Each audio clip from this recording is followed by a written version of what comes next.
Welcome to PRSay. This is the podcast of the Houston chapter of the Public Relations Society of America.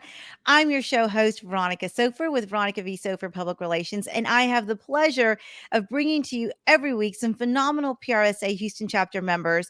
And the objective is for you to connect with folks. So there is a call to action at the end of this podcast when you're done listening, and that is to network and grow your PRSA community. All right, guys, that's the plan here. So if you're listening on our podcast, make sure you hit subscribe. We don't want you to miss any episodes of the show. If you're watching on one of our social media platforms, then please drop us some comments so my guest and I can come back and connect.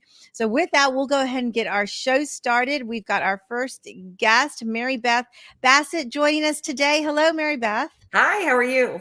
So great. I'm so excited to be here and learn more about you and what it is you do.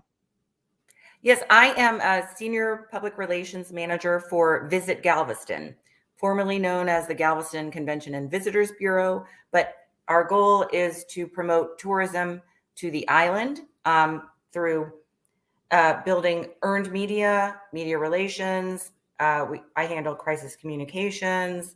And, we hit the Houston market, the regional market, the national market. So there's a lot we offer to people who want to visit, the 7 million people who visit every year. And so we just like to keep it positive and fun. That's so exciting and so different from what some of our members experience working at an agency or in the corporate, maybe oil and gas field. So you have a unique perspective that others don't. And I'd love for you to kind of share some of the challenges and opportunities you have working in the tourism space, especially for those who might be interested in seeing what that might be like. Well, I will say that I feel like when I approach media, I'm authentic because I live here and I love it here. So it's easy for me to convey that message that, of course, why wouldn't you want to come here? There's history. There's the birthplace of Juneteenth. There's 32 miles of beaches. I mean, I think the only thing we don't have is wineries, but everything else we just check the box. And I can find a fit for you. And so I think that kind of points toward, we hear it all the time from media outlets, target your pitches, don't send me things that I'm not interested in. And, and I think that's a given, but I'm surprised that that's still a thing. Right. Right. But do it and you get really great results. Yeah, for sure. And absolutely. Sometimes you just have to go back to the basics. Exactly. So, yeah. And so, Mary Beth, you've got a lot of fun things happening in Galveston with a lot of attention headed your way this time of year. Tell us a little bit about some of the things you've got going on for Mardi Gras and all the cool things that Galveston has to offer. Sure. So last year during COVID, Mardi Gras Galveston was canceled. So this year, the 111th celebration took place. And I'll tell you, this is interesting. I'm wearing my Mardi Gras beads. So I got a call from AARP.com, which is hugely widely circulated. I mean, yay, they called me. And they're doing a listicle of places to celebrate Mardi Gras. And she offhandedly said that St. Louis claims that they have the second biggest Mardi Gras. And in fact, Galveston claims to have the third largest, next to Mobile, next to New Orleans.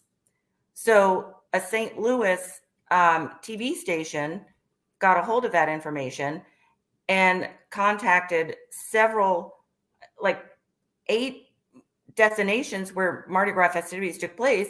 And it turns out that St. Louis is nowhere near second, so and I'm not dogging St. Louis at all. Sure. But what I'm saying is, and the reason is they just didn't have the data to back up their claim.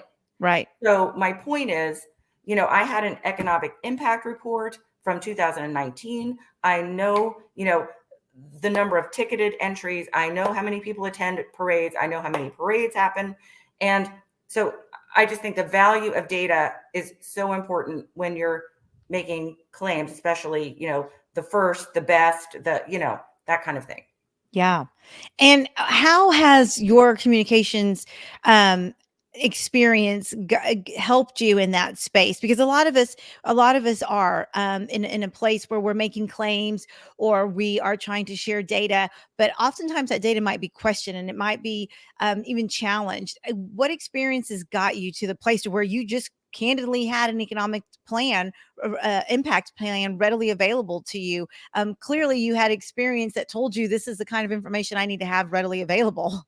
Yes, and I'll tell you, our team, I work with a marketing director who is so data driven.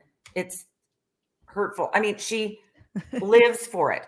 And so they are willing to get a third party validation for much of the work that we do. I mean, even, special events that we provide incubator funding for, there's a form that the event promoters fill out, and then they have to provide their backup. I need to know how many room nights that translated to, to verify or justify the money that we're giving. So Mhm. there's, from front to back, there's data, that statistics that back up what we do. And so I Mhm. think that's really helpful. And, and I know you know this, and I know everyone listening knows, being transparent. If we're not the third, or if the film festival, or if whatever festival doesn't live up to expectations, we are honest. We Mhm. say, Mhm. and so here are the changes we're going to make, and here's what we're going to do to rectify it. Mhm. Because I think that makes you a better source for media and for your community. Absolutely. I think those are all very valid points, especially again when some of us are held accountable to maybe the Mhm. taxpayer or to a governing Exactly. board. I mean, transparency is key. Switching gears just a little bit, tell me about your membership in PRSA and how that helps you with in the tourism space, right? Because obviously you've got a lot of experience with media relations, but it seems to me like a lot of that is event planning and some other functions that maybe others don't get to experience. Well, I've gotten a lot more involved now that I'm on the board, and I find that um, meeting with and networking with PR professionals from other industries, there's a lot of crossover. Yeah. We're all dealing with transparency, with ethics, with crisis communications. I mean, an oil and gas person may not be dealing with, a hurricane situation or something, or they might, but it's still the same. It's still a crisis. It's still, so we all have valuable information to share. And I think that, sort of the light bulb kind of goes off even with someone who's in a healthcare industry or something, that there's a carryover that you may or may not have realized until you actually talk face to face and network and meet these people in your industry, PR, but in other fields. Yeah, for sure. And I know during the pandemic, a lot of us weren't able to attend, or we are such a large chapter regionally. So Right. oftentimes being able to drive somewhere may not work in the middle of the day or even at the end of Mhm. the day. So connecting virtually is another great way to share some of those stories, like you said.